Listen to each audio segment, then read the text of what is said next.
मेरा बच्चा इतना गुनहगार नहीं था कि टुकड़े टुकड़े में मिलेगा। मेरा बच्चा इतना गुनहगार नहीं था।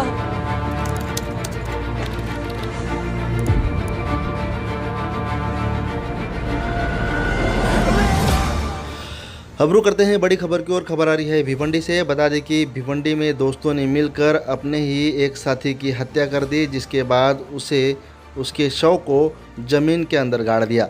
हम आपको बता दें कि भिवंडी के काल्हेर इलाके में आशापुरा कॉम्प्लेक्स में रहने वाले युवक योगेश शर्मा जो नाबालिग है, उसकी हत्या करने के बाद उसे ज़मीन में गाड़ने की वारदात भिवंडी में सामने आई है।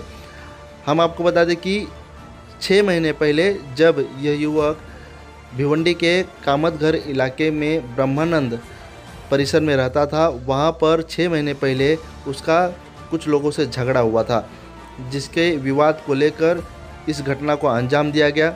बता दें कि उसके दोस्तों ने दारू पीने के लिए उसे काल्हेर इलाके के रेती बंदर परिसर में बुलाया, कहा कि साथ में चकना भी लेते आना। हम आपको बता दें कि योगेश शर्मा जो मृतक है वह अपने घर से यह बोलकर निकला कि दोस्त हमारे आए हुए हैं और दारू पीने के लिए बुला रहे हैं, मुझे चकना लेकर वहां बुलाया गया है। और यह बोलकर योगेश घर से बाहर निकला, लेकिन वह घर वापस नहीं आया, जिसके बाद उसके माता पिता उसके ढूंढने के लिए रेती बंदर इलाके में गए, लेकिन वहां पर उसका कुछ पता नहीं चला। जब देर रात योगेश घर नहीं लौटने पर माता पिता ने उसकी आसपास के इलाके में पूरा छानबीन की, लेकिन योगेश का कुछ पता नहीं चला। जिसके बाद योगेश के माता पिता पुलिस स्टेशन गए और पुलिस स्टेशन में मिसिंग रिपोर्ट दर्ज करवाई। मामले को गंभीरता से लेते हुए नारपोली पुलिस ने तुरंत जांच शुरू कर दी।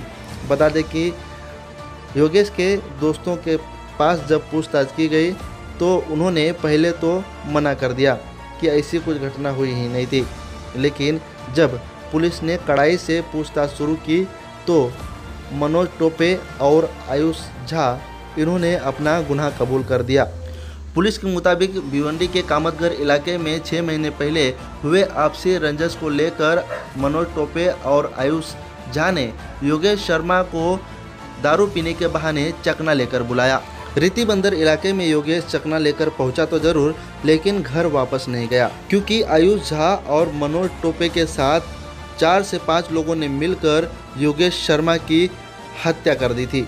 बता दें कि योगेश शर्मा के पहले तो सर पर पत्थर से वार किया गया, जिसके बाद उसे पेट में चाकू घोंपा गया और उसके पैरों के नस भी काट दिए गए।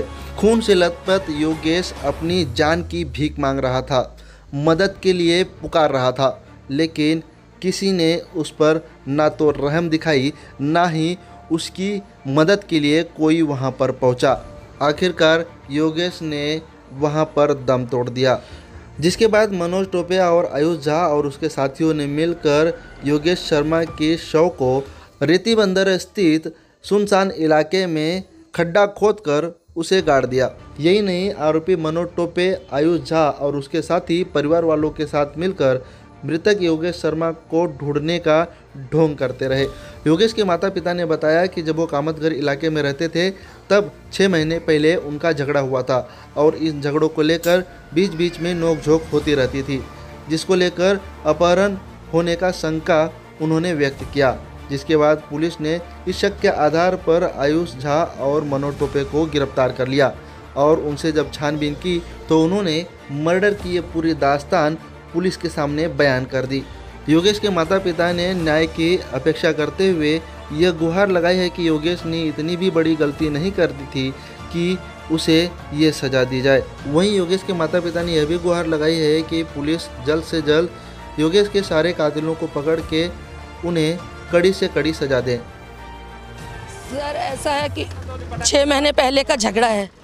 मेरे लड़के के दोस्त लोग को वो लोग मारे और मेरे लड़के लोग को, और वो मेरे लड़के लोग वो लोग को मारे। अभी क्या किसका क्या हुआ मुझे नहीं मालूम। लड़का आन्या करके कोई है और तांडे नगर का राज करके कोई है और विक्की कमलापुर है और उसके साथ में शिवम और मनोज जो कि पकड़े गए हैंगे। और 3 फरार हैं और उसके साथ में काफ़ी लड़के थे, मुझे उनका नाम नहीं मालूम। मेरे को खाली इंसाफ चाहिए। मेरा बच्चा इतना गुनहगार नहीं था कि टुकड़े टुकड़े में मिलेगा। मेरा बच्चा इतना गुनहगार नहीं था, इतना भी नहीं था। किसने यहाँ पे बुलाया था आपको? ये शिवम और आयुष मनोज करके क्या बोले कि दारू में लेके आता हूँ, तू चखने लेके आ। उसके बाद वो नहीं आ रहा था तो उसको धमकी ऐसा दिए, तो उसके बाद वो आया और अकेले बोले तो अकेले आया था मेरा लड़का, किसी के साथ में भी नहीं आया वो। मेरे को कुछ भी करो, मेरे लड़के के लिए कुछ करो। क्या किया? मुझे ये नहीं मालूम है, लेकिन कहते हैं कि उसको तो सब कह रहे हैं कि टुकड़ा टुकड़ा में मिला। मुझे तो कुछ भी नहीं मालूम चला, कोई कुछ नहीं समझ में आ रहा मेरे को, मैं क्या करूं, मैं कहाँ जाऊं। मैं 13 दिन से दौड़ रही, 13 दिन हो गए, 9-10 दिन तो कंप्लेंट डाले हुए मुझे। 2 दिन उसको पकड़ पकड़ के छोड़ दिए हैंगे। कंप्लेन क्या की है क्या नहीं की है मुझे कुछ भी नहीं मालूम। ये चीज़ का मैंने तो पूरा लिखवा के भी आई थी उसी दिन से, लेकिन कुछ समझ में नहीं आ रहा मेरे को। कुछ नहीं कह पाऊंगी सर अब। Speed news Bharat.